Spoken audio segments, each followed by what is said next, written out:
Good morning students. आज के इस वीडियो लेक्चर में मैं आपका स्वागत करता हूं।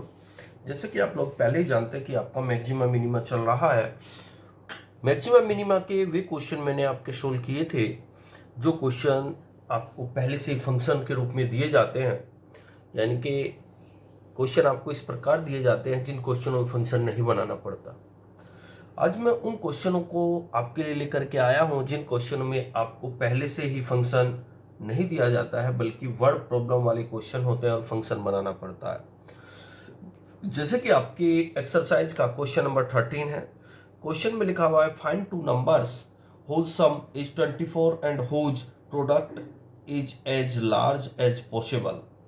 यानी कि ऐसे दो नंबर निकालिए जिन दोनों नंबरों का सम 24 हो, जिनकी प्रोडक्ट की जाए, जिन दोनों नंबरों की प्रोडक्ट की जाए और उन दोनों की प्रोडक्ट एक लार्ज, बहुत बड़ा नंबर आता हो। यानी कि ऐसे दो नंबर हमें निकालने हैं जिन दोनों नंबरों का सम 24 हो और जिनकी प्रोडक्ट की जाए, जिन दोनों नंबर की प्रोडक्ट्स की जाए एक लार्ज नंबर आता है। लार्ज नंबर का मतलब यहाँ मैक्सिमा से है। लार्ज नंबर का क्या है मतलब यहाँ बच्चों मैक्सिमा से। तो हम फंक्शन बनाएंगे प्रोडक्ट से। हमें दो नंबर निकालने हैं, तो दो नंबर निकालने के लिए हम लेके चलेंगे like first number is x and second number is 24 minus x. Book में कहा गया product is a large. Actually बच्चों उससे फंक्शन बनाना होता है किसी भी क्वेश्चन में, उस बात को लेके फंक्शन बनाना होता है जिसको मैक्सिमा या मिनिमा करने के लिए कहा जाए। मुझे प्रोडक्ट को लार्ज करने को कहा गया है तो प्रोडक्ट से ही मैं फंक्शन बनाऊंगा। किसकी प्रोडक्ट? उन दोनों नंबरों की। उनमें से एक नंबर मैंने x एज्यूम किया है, दूसरा नंबर 24 माइनस एक्स एज्यूम किया है। तो मैंने लिखा product first number into second number. तो फर्स्ट नंबर मेरा x है, सेकंड नंबर 24 माइनस एक्स है। इन दोनों की मल्टीप्लाई की और चूंकि ये p से प्रोडक्ट P4 होता है तो मैंने p से डिनोट किया। अब मेरा फंक्शन बन चुका है। सभी क्वेश्चन में फंक्शन बना के दिया जाता है, यह मैंने वर्ड प्रॉब्लम वाले में क्वेश्चन में फंक्शन खुद बनाया, यानी कि फंक्शन आपको खुद बनाना पड़ेगा। फंक्शन बनाया है तो मैंने इसको fx का नाम दिया। अब जो भी बच्चों वर्ड प्रॉब्लम वाले क्वेश्चन होते हैं उन सभी क्वेश्चनों में हम सेकंड डेरिवेटिव टेस्ट लगाते हैं। हालांकि ऐसा कोई बाउंडेशन नहीं होता कि किस क्वेश्चन में फर्स्ट डेरिवेटिव टेस्ट लगाना है, किस में सेकंड डेरिवेटिव टेस्ट लगाना है, यह आपके ऊपर निर्भर करता है। बट मेरे विचार से वर्ड प्रॉब्लम वाले क्वेश्चनों में बिल्कुल सटीक सेकंड डेरिवेटिव टेस्ट बैठता है।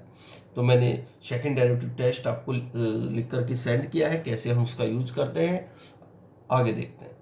सबसे पहले स्टेप फर्स्ट लिया। स्टेप फर्स्ट में पुट fx इक्वल y। तो जहां भी fx था, ये fx, इस fx को मैंने y किया। y equal x into 24 minus x. जो फर्स्ट डेरिवेटिव टेस्ट होता है बच्चों और सेकंड डेरिवेटिव टेस्ट होता है उसमें केवल फोर्थ नंबर पे जो स्टेप आता है उसमें डिफरेंस होता है। अदरवाइज पहले तीन स्टेप जो फर्स्ट डेरिवेटिव टेस्ट के हैं वो ही है।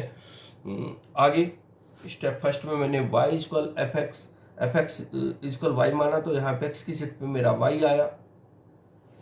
अब y करने के बाद x into 24 minus x, x into 24 minus x, y equal, अब मैंने x के अंदर मल्टीप्लाई की 24x माइनस x की x में मल्टीप्लाई की x स्क्वायर। अब बच्चों मेरा फंक्शन बनके तैयार हो चुका है, y equal 24 minus x square. Step second में आपको इसका डिफरेंशियल करना है जो कि मेरे पास सामने आया है 24x minus x square. Differential on both side, d by d x पहले इसके साथ लगाया, D by d x 24x, फिर d by d x x square के साथ लगा, d y by d x as it is. प्यारे बच्चों 24 बाहर निकल जाएगा, कांस्टेंट है। अब d x by d x इसकी वैल्यू 1 हो जाएगी और 1 की मल्टीप्लाई 24 में की तो 24 ही रह जाएगा, minus d by d x x की power n.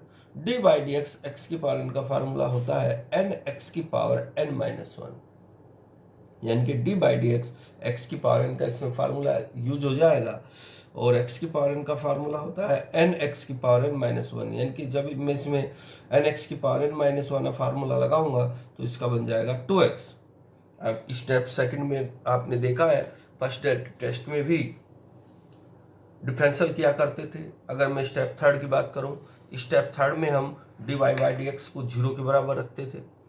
D y by d x को जीरो के बराबर रखने के बाद, d y by d x को जीरो के बराबर रखने के बाद एक्स की वैल्यू निकालते हैं। तो मैंने d y by d x बराबर जीरो लिया। अब d y by d x के बराबर जीरो लिया। Sir d y by d x zero के बराबर क्यों रखते हैं? बेटा d y by d x zero के बराबर रखने से हमें यह पता चल जाता है कि हमारे फंक्शन में टर्न कहाँ है। अगर हमारे फंक्शन में टर्न नहीं है तो फंक्शन के पास ना मैक्सिमा है ना मिनिमा है। किसी फंक्शन के पास टर्न है तो फंक्शन के पास मैक्सिमा भी हो सकता है, मिनिमा भी हो सकता है। अब जब फंक्शन के पास टर्न ही नहीं है तो फंक्शन के पास ना मैक्सिमा होगा ना मिनिमा होगा। अर्थात d y by d x बराबर जीरो रख के हम ये पता करते हैं कि एक्स की वैल्यू क्या है, और एक्स की वैल्यू अगर हमारी निकलती है तो हमें ये पता चल जाता है कि फंक्शन के पास या तो मैक्सिमा है या मिनिमा है। यदि सिर्फ एक्स की एक वैल्यू निकल के आती है तो फंक्शन के पास या तो मैक्सिमा है या मिनिमा है। अब d y by d x बराबर जीरो रखा तो d y by d x की वैल्यू मैंने यहाँ 24 माइनस 2x डाली इक्वल जीरो। अब मैंने माइनस 2x होगा तो 24 इधर लेके आया, माइनस 24 हुआ, माइनस से माइनस कैंसिल आउट हो जाएगा, 2 डिवाइड में आ गया, 24/2 12 आया। तो एक्स की वैल्यू इस प्रकार मेरे पास 12 आ चुकी है। एक्स की वैल्यू सिर्फ मुझे एक ही मिली है तो इसके पास, इसका मतलब ये हुआ कि फंक्शन में या तो मैक्सिमा है या मिनिमा है, दोनों में से कोई एक चीज है। अगर मेरे पास एक्स की दो वैल्यू है तो हो सकता है मेरे पास मैक्सिमा भी हो सकता है मेरे पास मिनिमा भी हो। ये एक्स की वैल्यू के ऊपर डिपेंड करता है। अब जब आपके पास एक्स की वैल्यू आ जाए तो आपको इक्वेशन नंबर 1 का एक बार और डिफरेंशियल करना है। बच्चों क्या करना है? इक्वेशन नंबर 1 का एक बार और डिफरेंशियल। तो d y by d x equal 24 minus 2x था, इसका मैंने एक बार और डिफरेंशियल किया। ये मैंने इक्वेशन नंबर 1 बुलाई।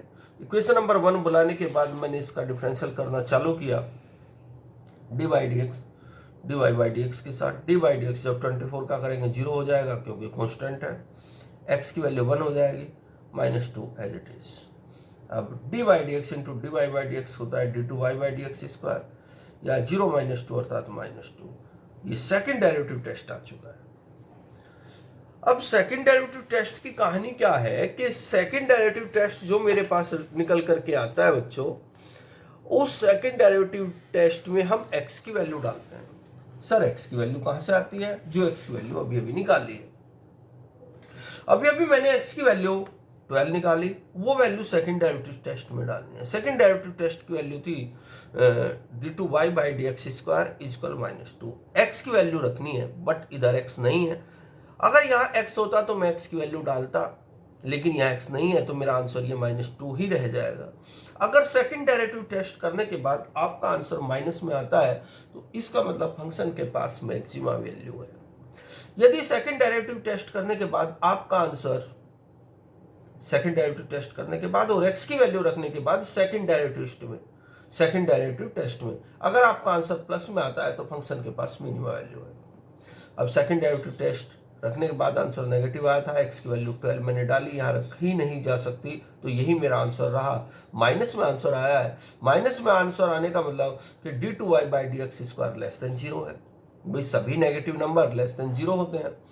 तो मैंने यहाँ लिखा then at x equal 12 function has maxima, यानी इसका मतलब ये हुआ सेकंड डेरिवेटिव टेस्ट नेगेटिव है। तो प्यारे बच्चों, सेकंड डेरिवेटिव टेस्ट अगर नेगेटिव आता है तो हम कहते हैं कि फंक्शन के पास जो वैल्यू है वो मैक्सिमा है।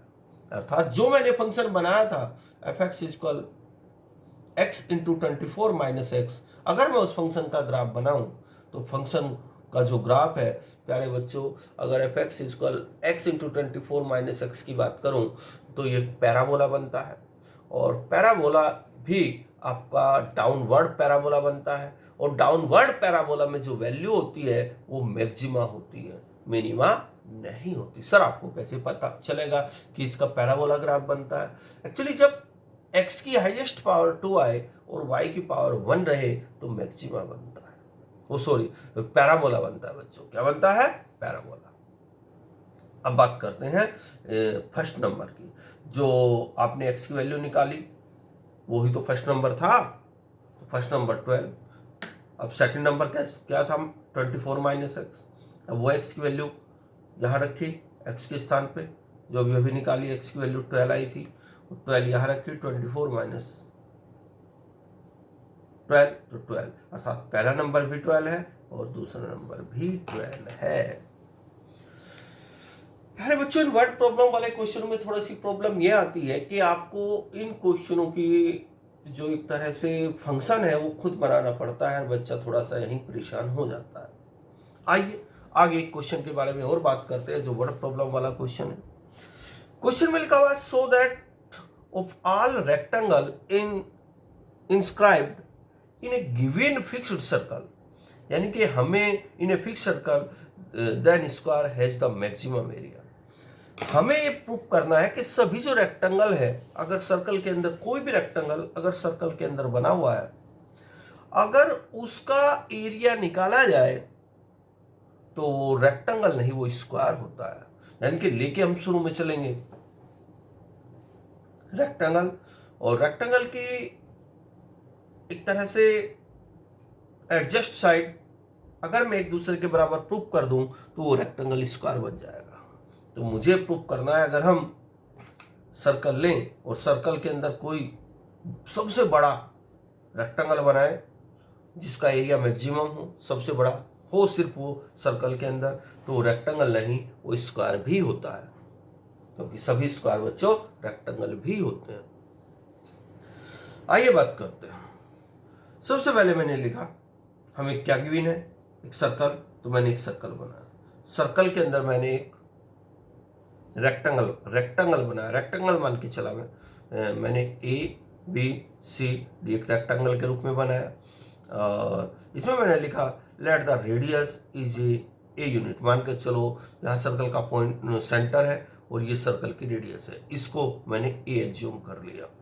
Late the side of rectangle x and y, इस सर्कल की जो साइड है मैंने इस रेक्टेंगल की जो साइड है, एक को एक्स एज्यूम किया और एक को मैंने वाई एज्यूम किया। क्योंकि रेक्टेंगल है तो मैं इसको एक को एक्स और एक को वाई मानूंगा।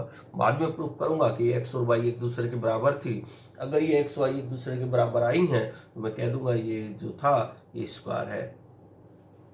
चलो, उसने बात की है किस चीज के बारे में, उसने बात की है square has the maximum area, यानी कि मैं फंक्शन उससे बनाऊंगा बच्चों जिसको मुझे मैक्सिमम या मिनिमम प्रूफ करना हो। मुझे एरिया को मैक्सिमम प्रूफ करना है तो एरिया से मैं फंक्शन बनाऊंगा।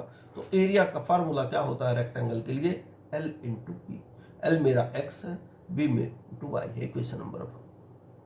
लेकिन हम जानते हैं, एक बार और देखें, जरा कॉपी सामने नहीं थी। हमें प्रूफ करना है so that the all rectangle inscribe in a given fix circle the square has the maximum area, यानी कि सभी रेक्टेंगल आप सर्कल के अंदर चाहे कैसे भी रेक्टेंगल बनाए, उन सभी रेक्टेंगल का एरिया मैक्सिमम प्रूफ होता है। अगर उसका मतलब एरिया मैक्सिमम लिया जाए तो वो सर्कल जो है वो जो रेक्टेंगल है वो स्क्वायर होगा। ये बात मुझे प्रूफ करनी है। तो मैंने लिखा let the radius is a unit. तो मैंने एक सर्कल बनाया, सर्कल के अंदर एक रेक्टेंगल लिया और इसकी रेडियस मैंने ए एज्यूम की। Let the side of rectangle is x and y, माने इस रेक्टेंगल की एक साइड एक्स एज्यूम की, एक साइड मैंने वाई एज्यूम की। इतना करने के बाद मुझे एरिया मतलब मुझे फंक्शन वहाँ से बनाना होता है जहाँ से मुझे फंक्शन मैक्सिमम या मिनिमम करना हो। एरिया को मुझे मैक्सिमम करना है तो एरिया के लिए मैंने एल इंटू बी वाला फार्मूला लगाया। एल की वैल्यू एक्स रखी, बी की वैल्यू वाई रखी, जो कि एक्स और वाई यहाँ है। इक्वेशन नंबर 1 बना। अब मैं सर्कल की इक्वेशन बनाता हूँ। सर्कल की इक्वेशन होती है x square plus y square equal a square. प्यारे बच्चों, ये सर्कल की वो इक्वेशन है जब सर्कल का सेंटर ओरिजिन पर हो। तो यहाँ ओरिजिन ही मैंने लिया है। एक्चुअली यहाँ एक्स एक्सिस और वाई एक्सिस होता है, उसको मैंने नहीं दर्शाया है। अब यहाँ से मैं अपने फंक्शन में एक ही वेरिएबल लेके चलूंगा। अभी मेरे एरिया वाले फंक्शन में 2 वेरिएबल है, एक एक्स और एक वाई। या तो मैं एक्स को गुम करूंगा या वाई को। चलो मैंने वाई को गुम किया तो वाई की वैल्यू मैंने यहाँ से निकाली, एक्स स्क्वायर स्क्वायर के पीछे चला जाएगा, ए स्क्वायर माइनस एक्स स्क्वायर, और ये वैल्यू मैंने यहाँ डाली एक्स एज इट इज और y के स्थान पर a square minus x square. इस प्रकार मेरे पास ये फंक्शन आ चुका है सर। यहाँ तो 3 वेरिएबल है, एक x एक a, सॉरी 2 वेरिएबल है, एक x और एक a। नहीं प्यारे बच्चों, जो चीज हमें गिवन है, जो चीज हमें गिवन है वो कांस्टेंट होता है। गिवन क्या है? फिक्स्ड सर्कल, और सर्कल में क्या होती है? रेडियस। तो सर्कल की रेडियस जो है आपको कांस्टेंट लेनी पड़ेगी। जो चीज गिवन है उसको तो घटाया बढ़ाया नहीं जा सकता ना। तो गिवन क्या है? फिक्स्ड सर्कल, और सर्कल में मैंने रेडियस को कांस्टेंट यूज किया है, यानी कि आपको उसको कांस्टेंट लेना है जो चीज गिवन है। मुझे सर्कल गिवन है, सर्कल में रेडियस होती है, तो मैंने रेडियस को कांस्टेंट कर लिया। अब मेरे पास ये फंक्शन आ चुका है f x equal a x into a square minus x square का रूट। सबसे पहले आप f x equal step first में एफ एक्स इक्वल वाई मानिए, वाई। अब तो सिंपल क्वेश्चन बन चुका है बच्चों ये, x as it is a square minus x square का रूट। स्टेप फर्स्ट का काम फिनिश। स्टेप सेकंड में differential on both side, d by d x पहले इसके साथ, डी बाई डी एक्स ये फर्स्ट ये सेकंड फंक्शन। अब इसमें प्रोडक्ट रूल लगाया, first function as it is d by d x second function plus second function d by d x first function, product rule. अब x as it is d by d x, x की power n, x बनेगा a square minus x square, n बनेगा 1/2। तो ये formula लगाओगे तो कुल मिला के आप d y by d x के रिजल्ट आपके पास ही, आप सिंपल सी बात है, आपके पास d y by d x का रिजल्ट आ जाएगा minus x square plus a square minus x square का अंडर। अब इतना करने के बाद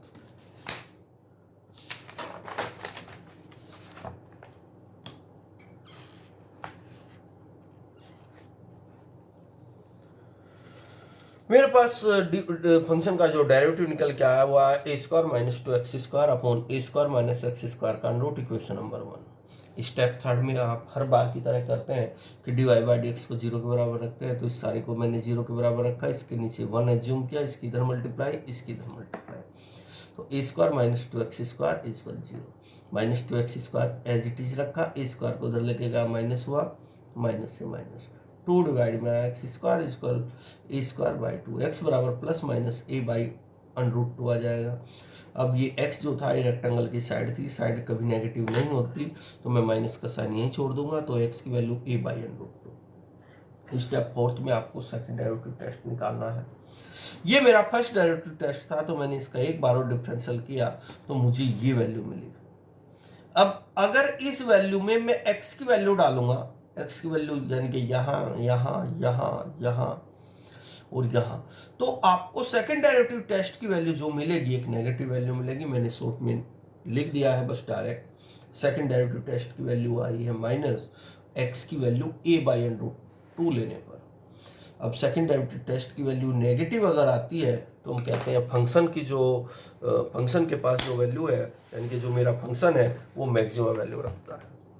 अब आप अभी मेरे पास x की वैल्यू निकल के आई है, मुझे y की वैल्यू भी चाहिए, क्योंकि मुझे प्रूव करना था कि जो शुरू में तो मैं लेके चला था रेक्टेंगल, और मुझे प्रूव करना है कि रेक्टेंगल नहीं ये स्क्वायर था। तो x की वैल्यू मैंने यहाँ डाली y equal a square minus x square, जिसको मैंने पहले ही बनाया था। अब जब मैं x की वैल्यू डालता हूँ तो मेरे पास y की वैल्यू जो निकल के आती है a बाई √2। प्यारे बच्चों देखो, किसी रेक्टेंगल की एक साइड a बाई √2 और उसके एडजस्ट साइड भी a बाई √2 है, इसका मतलब उसकी ये दोनों साइड इक्वल आ चुकी हैं। तो अपोजिट साइड तो रेक्टेंगल की पहले से एक दूसरे के इक्वल होती हैं, तो इसका मतलब वो स्क्वायर था। यानी कि जो फंक्शन मैंने बनाया था वो फंक्शन मेरा मैक्सिमा, और लेके चला था मैं रेक्टेंगल को, और रेक्टेंगल से मैंने प्रूव कर दिया कि वो स्क्वायर था। अब बच्चों ये क्वेश्चन आपका फिनिश हो चुका है। अब आपको इस एक्सरसाइज के सभी क्वेश्चन करने हैं और डाउट मुझे सेंड कर देना है। जो भी डाउट बनता है मैं आपके डाउट को सोल्व करके आपको सेंड कर दूंगा। अब आपका ये चैप्टर इस तरह से चैप्टर नंबर 5 फिनिश हो चुका है। नेक्स्ट वीडियो में मैं आपको नया चैप्टर शुरू करने वाला हूँ। इस चैप्टर का नाम होगा इंटीग्रेशन, जो सेकंड बुक में आता है।